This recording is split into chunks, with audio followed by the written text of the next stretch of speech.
예루살렘 교회는 복음 전파에 강력한 제지가 있었습니다. 핍박이죠. 핍박을 가하면은 아마 이들이 복음을 전하지 않을 것으로 생각을 하고 사도를 비롯한 제자들을 핍박을 했습니다. 그러나 오히려 복음 전파에 대한 열심을 더하게 됐고 교회는 점점점 확장되기 시작을 했습니다. 백성들은 사도들의 가르침을 받아들였고 또 사도들은요, 어떠한 위협과 핍박이 와도 복음 전파를 계속 했습니다. 그러니까 교회는 놀라운 그 부흥의 역사를 이루게 됐던 것입니다. 교회가 이렇게 수적으로 증가하면서 이 사건이 발생하게 됩니다. 사건이 발생하게 돼요. 그래서 이거는 성도 간에 문제가 발생하게 됐다는 것입니다. 오늘 6장 1절의 말씀을 보면 그때의 제자가 더 많아졌는데 헬라파 유대인들이 자기의 과부들이 매일의 구제에 빠짐으로 히브리파 사람을 원망하니 그랬습니다. 원망이 시작이 된 거예요. 원망. 즉 불평이 있었다는 얘기입니다. 교인들이 많으면서 불평이 생겨졌어요.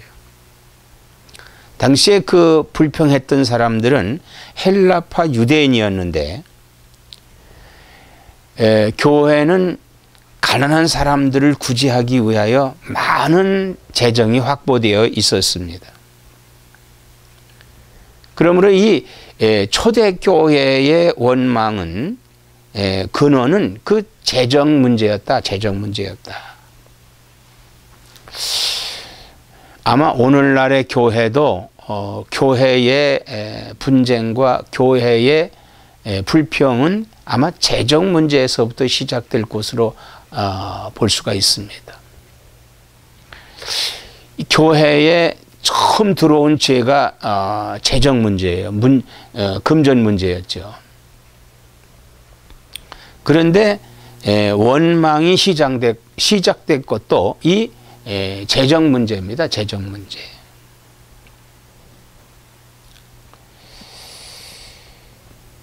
그런데 이 헬라파 유대인들이 보니까 자기들의 그 헬라파 유대인들 가운데서 그 과부들이 있거든요. 대부분 그 당시에 그 구제 대상이 과부들과 고아들 그리고 가난한 사람들이 구제의 대상이었습니다.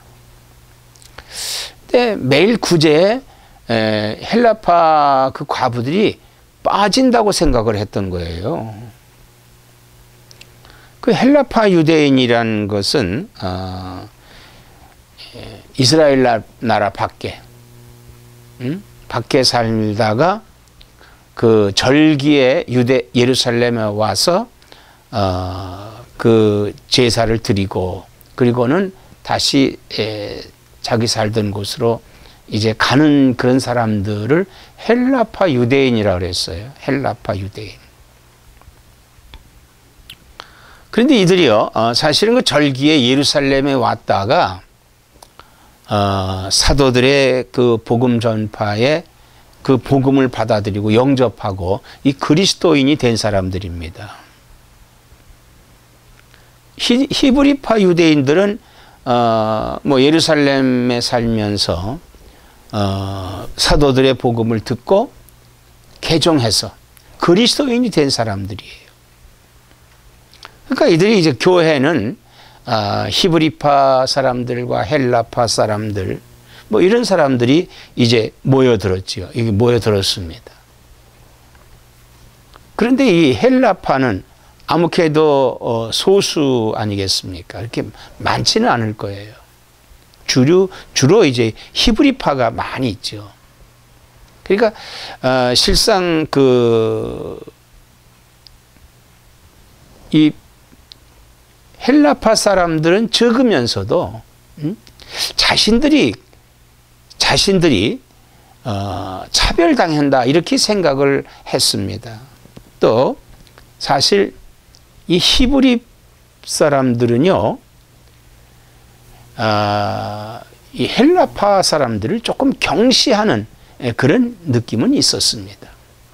그래서 그런 앙금이, 그런 불만이, 헬라파 사람들에게 그런 불만이 있음으로 인해서 이 히브리파 사람들에 대한 원망을 하게 된 거예요. 원망을 하게 된 겁니다. 그러니까 실제 그 구제에 뭐 누락된 사람도 있었겠죠. 사람이 많으니까. 그러나 그것을 빌미로 삼아서 불평과 불만을 터뜨리게 됐다고 하는 것입니다. 이런 그 감정적인 흐름이 원망으로까지 생겨진 거예요. 원망으로까지.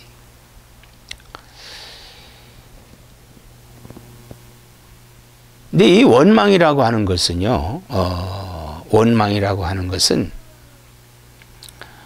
사실 그 원망은 단체가 분열되는 하나의 징조예요. 분열되는 하나의 징조가 됩니다. 그러므로 이 원망이 있다고 하는 것은 참 그 아픔이 있다고 하는 것이거든요.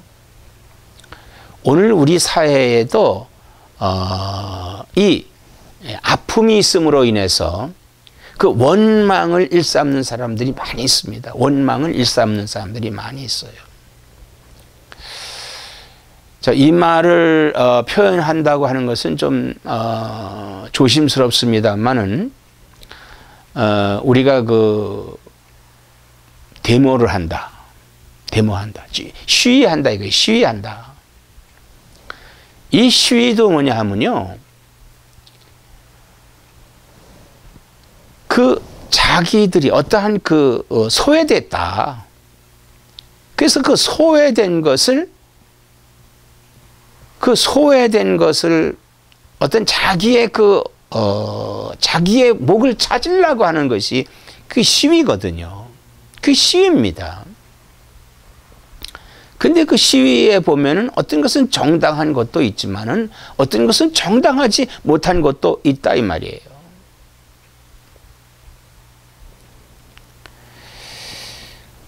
이스라엘 백성들이요, 애굽에 살다가 출애굽을 해서 그들이 하나님 약속한 땅으로 가면서 그들은 하나님을 많이 원망을 했어요. 원망을 하게 된 것이 그들에게 낯선 땅 아닙니까? 지금 가고 있는 땅이 낯선 땅이에요. 그리고 거기는 부족함이 많아요. 물도 없었죠. 그리고 그들의 주거 환경이 얼마나 열악합니까? 그래서 그들은요, 모세와 하나님을 원망을 많이 했어요. 원망을 많이 했습니다. 고기를 먹지 못해서 원망을 했고, 물이 없다고 해서 원망을 했고, 그래서 민수기 14장 29절에 보면은 하나님께서 그 원망한 세대, 그러니까 애굽에서 나와 가지고 애굽의 풍습에 젖어 있고, 그리고 그 생활을 더 옛 생활을 그리워하는 이러한 사람들이 원망을 함으로 인해서 하나님께서 그들은 가나안에 들어가지 못한다고 이렇게 하셨습니다. 성경에 고린도전서 10장 10절에 보면은 그들 가운데 어떤 사람들이 원망하다가 멸망시키는 자에게 멸망하였나니 너희는 그들과 같이 원망하지 말라 그랬습니다. 이 원망이라고 하는 것은요, 원망이라고 하는 것은 분열의 시작이에요. 분열의 시작입니다. 사실 사도들은요, 공평하게 뭐 히브리파 사람들을 더 구제하고 헬라파 사람들을 일부러 누락시켰던 것은 아닙니다. 사실 공평하게 최선을 다한 것이 그 당시 이 사도들의 모습입니다. 그러나 어떻게 됐든 간에 헬라파 사람들의 그 불평과 원망이 있다고 하는 것을 계기로 말미암아 사도들은 그들의 과오를 발견하게 됩니다. 우리가 뭔가 잘못하고 있구나. 뭔가를 잘못하고 있다고 하는 것을 깨달았습니다. 그래서 이 문제의 해결점을 찾습니다. 문제의 해결점을 찾는데 첫째는 자신들의 직무예요. 지금 이 사도들의 직무가 뭐냐? 6장 2절에 보면 12사도가 모든 제자를 불러 이르되 우리가 하나님의 말씀을 제쳐놓고 접대를 일삼는 것이 마땅하지 아니하니 그랬습니다.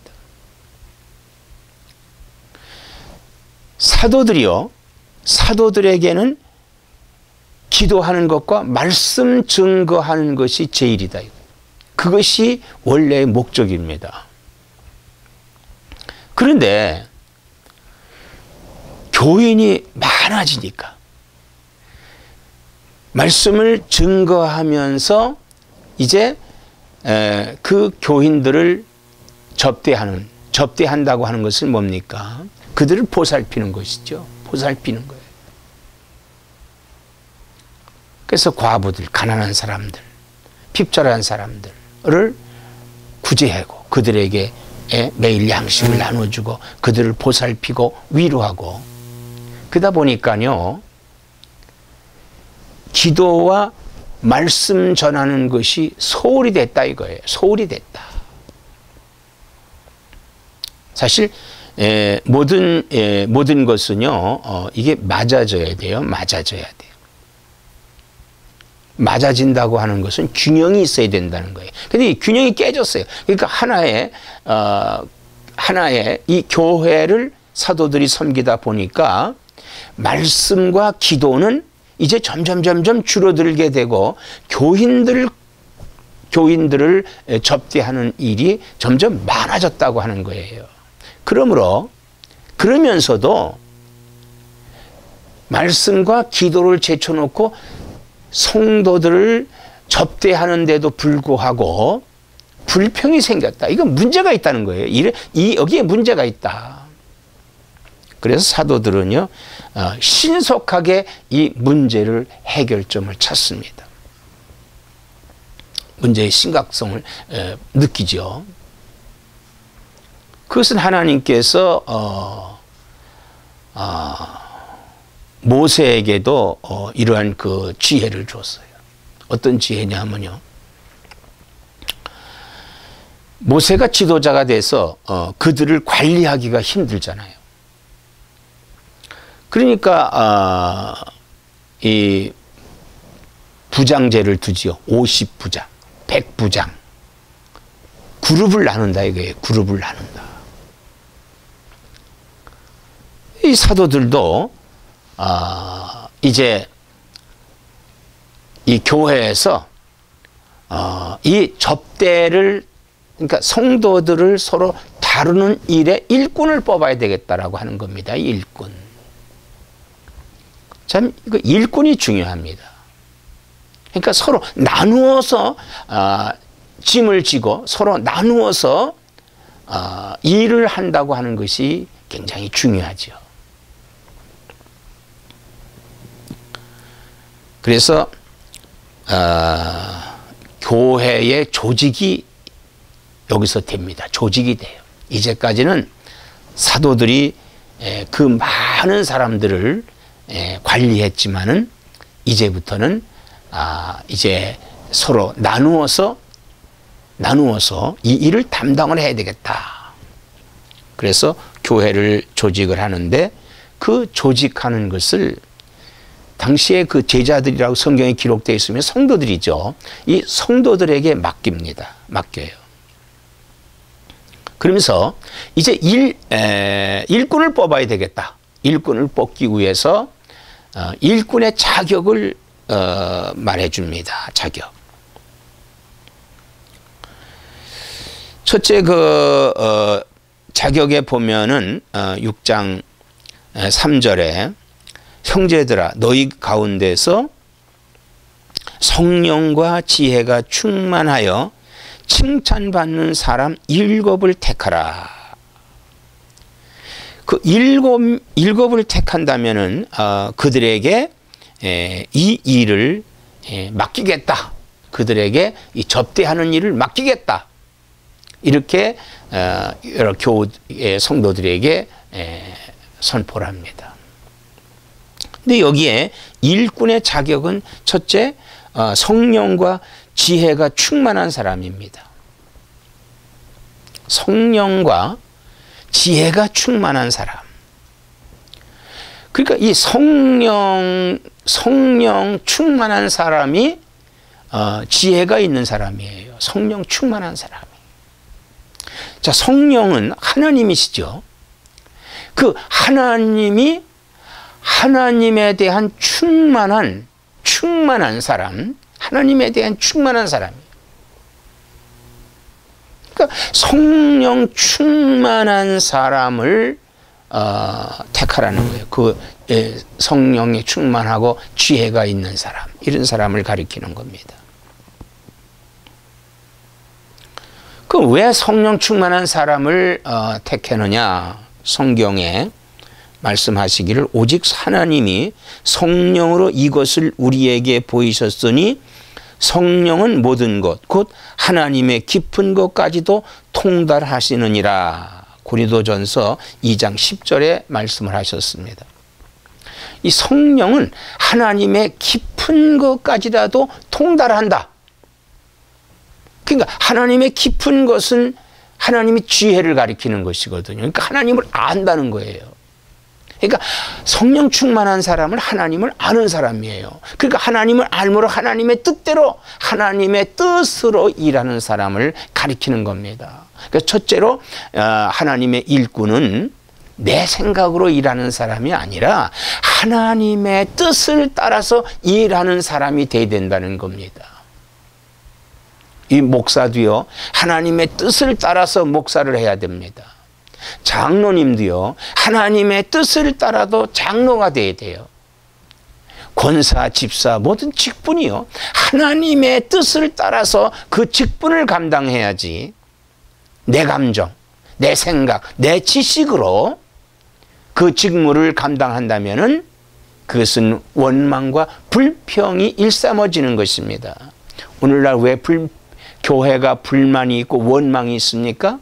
그것은요, 성령과 지혜가 충만한 일꾼이 아니기 때문에 그래요. 즉 하나님의 뜻대로 행하지 않기 때문에 그렇습니다.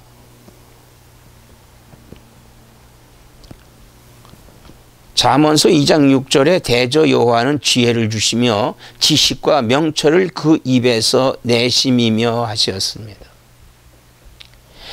하나님은 지혜를 주십니다. 그 지혜를 주심으로 인해서 지식과 명철을 그 입에서 내셔요. 그 입에서, 사람의 입에서, 하나님의 입을 통해서 사람의 입으로 내서 하나님의 뜻을 이루게 된다, 이 말인 것입니다. 둘째는 칭찬받는 사람입니다. 칭찬받는 사람. 이 사람은요, 그 칭찬받는 사람이 사실은 드물어요. 칭찬받는 사람이. 이 칭찬이라고 하는 것은요, 좋은 점이나 착하고 훌륭한 일을 높이 평가하는 말이 바로 칭찬입니다. 칭찬. 그런데 자기들끼리 칭찬하면 되겠어요? 하나님의 칭찬을 받는 사람. 아, 저 사람은 정말 하나님의 뜻대로 하는 사람이야. 저 사람은 하나님을 기쁘게 하는 사람이야. 이렇게 칭찬받는 사람을 가리키는 것입니다. 그러면 이런 사람이 어떤 사람들일까요? 어떤 사람입니까? 이것은요, 사랑하는 사람이에요. 사랑하는 사람. 서로 원망하지 않고, 서로 불평하지 않고, 감싸주고 사랑하는 것. 그 근본적인 예수님께서 이 땅에 오셔서 우리에게 행하신 것이 뭡니까? 사랑이십니다. 그 사랑이 뭐예요? 죄와 허물로 죽은 우리를 살리시기 위해서 하나님께서 독생하신 예수 그리스도를 우리의 죄를 대신해서 죽으셨어요. 이건 뭐예요? 하나님이 우리를 사랑하시기 때문에 그렇습니다. 그리스도께서 우리를 사랑하시기 때문에 그 십자가를 질 수 있었던 거예요. 그러므로 하나님께서 그를, 죄가 없으신 분을 죄인과 같이 죽게 하시고, 그리고 하나님의 큰 능력으로 그를 살리셨습니다. 부활시키셨어요. 이건 하나님의 큰 사랑이에요. 그러므로 말미암아서 예수 그리스도께서 부활하심으로 나와 여러분이 부활하게 됩니다. 믿는 사람이 다 부활하게 되는 거예요. 믿습니까? 이게 믿어요. 이거를 우리가 믿고 우리에게 이 부활의 소망. 그런데 그 하찮은 원망과 불평함으로 인해서 내 마음에 믿음이 깨어지고 사람과 사람의 불신을 한다면요, 이 얼마나 마귀가 좋아하는 일이겠어요. 마귀가 좋아하는 일이. 마귀는 오늘 우리들에게 그것을 부추깁니다. 원망하게 하고 시기하게 하고 싸우게 하는 거예요. 그래서 사랑이 없게 하고 서로 미움과 시기가 가득하게 함으로 말미암아서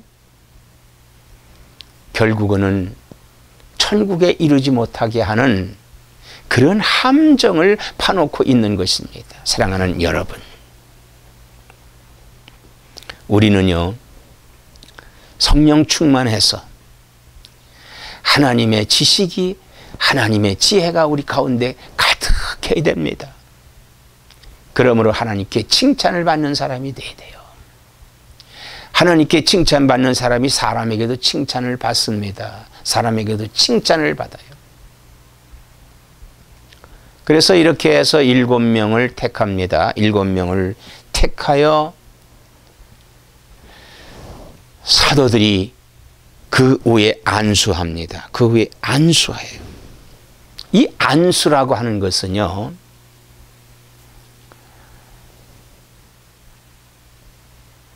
구약에서는 기름을 부었어요. 기름을 부었어요. 그리고 안수했습니다. 구약의 제사 가운데 제물에 제사장이 안수를 해서 그 사람의 죄를 이 제물이 대신 짊어지는 안수를 했습니다. 이 안수라고 하는 것은요,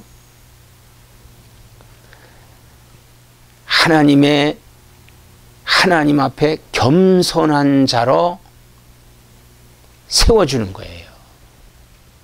그러니까 이때 이 안수할 때 이제 하나님의 성령에 충만하고 또 칭찬받는 사람이지만은 완전히 하나님 앞에 이제 죽은 자가 되는 거예요. 하나님 앞에 겸손한 자가 되어야 되는 것입니다. 그러므로 오늘 안수받은 교회의 일꾼 여러분, 하나님 앞에 겸손한 자가 되어야 됩니다. 우리 모두가 안수를 받은 거예요. 우리가 또 병을 고칠 때도 안수 받죠. 안수를 받습니다. 축복의 안수도 있습니다. 많은 사람들이 다 안수를 받아요. 그 안수라고 하는 것은 그 안수의 쓰임이 있죠. 일꾼을 세울 때 안수합니다.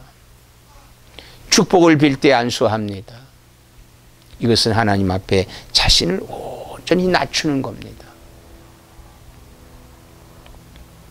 이렇게 해서 7 집사, 7명의 이제 재직을 세우고 이제 교회는 조직이 됐습니다. 그래서 사도들은 기도하는 것과 말씀 전하는 것에 전무하고, 그리고 교인들을 접대하고 그들을 보살피는 일은 이 7명의 집사가 합니다. 또 이 7명의 집사들이요, 뭐 교인들만 보살피는 그러한 일만 한 것은 아니에요. 온 성도들이 1차적으로 해야 되는 것은 역시 그들도 기도하고, 그리고 말씀을 받고 말씀을 전하는 일입니다. 자, 이렇게 해서 이제 교회는 사실상 이제 조직교회로 들어가게 됩니다. 이제부터 교회는 조직교회로 들어가요. 사실 그 당시에는 교회 건물도 별로 없었어요. 그들이 모였던 것은 솔로몬 행각이라든지 혹은 어떠한 집이라든지 뭐 이런 곳에서 모여서 말씀을 듣고 하나님을 찬미하고 이렇게 예배를 드렸습니다. 그러나 이제 이렇게 교회가 조직되면서 교회는요, 서서히 그 조직교회로서의 면모가 시작이 됩니다. 여기서 조직된 그 조직이 오늘날 현대까지 온 거죠. 현대까지 온 겁니다.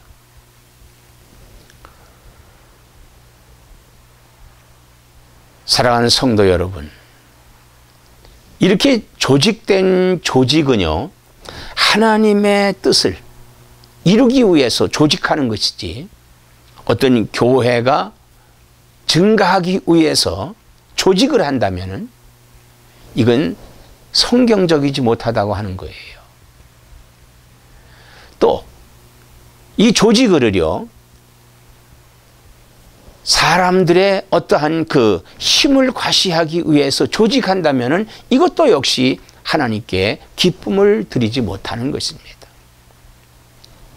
교회는요, 하나님의 역사를 이루기 위해서 조직되고, 그 하나님의 뜻을 이 땅에 펼치기 위해서 조직되는 그러한 조직이 필요한 것입니다. 사랑하는 여러분, 우리 교회 조직을 한번 보고, 또 각 교회들도 그 교회의 조직을 다시 한번 보고 개선하고 개혁하는 하나님의 기뻐하시는 뜻으로 조직이 이루어지는, 그래서 하나님을 기쁘시게 하는 나와 여러분 되시기를 주의 이름으로 축원합니다.